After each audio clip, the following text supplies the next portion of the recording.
animalistic, actually let go of their animalistic nature within them, then the animals externally will reflect that.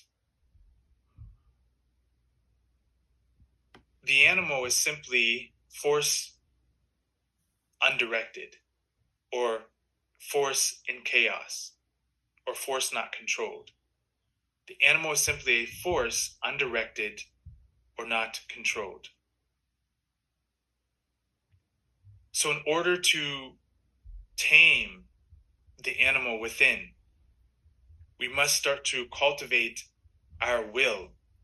We bring guidance from the inner Solaris, from the inner sun that we truly are.